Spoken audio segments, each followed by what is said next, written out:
Bentrovati al meteo. Tempo in prevalenza buono sul nostro territorio, tuttavia non si esclude una certa instabilità ancora sui settori montuosi, ma vediamo il dettaglio di giovedì 29 agosto.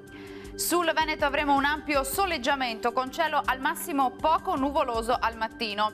Qualche addensamento sulle Alpi e sui settori più occidentali della regione, quindi sul Veronese e sul Vicentino, aree dove potrebbero anche aver luogo dei temporali, specie a partire dal pomeriggio. Sempre asciutto invece altrove. Temperature in linea con la media del periodo, minime comprese tra 18 e 23 gradi, massime tra 29 e 33 gradi circa.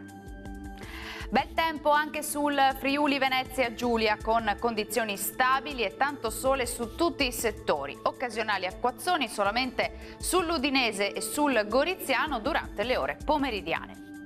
Temperature invariate, minime tra 20 e 24 gradi, massime oscillanti invece tra i 29 e i 33 gradi. Uno sguardo infine al Trentino Alto Adige, dove dapprima avremo qualche acquazzone solamente sui settori di confine, col passare delle ore in estensione anche al resto della regione.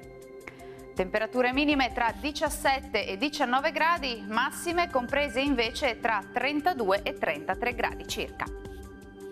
Bene, dal meteo di Antenna 3 per ora è tutto. Arrivederci.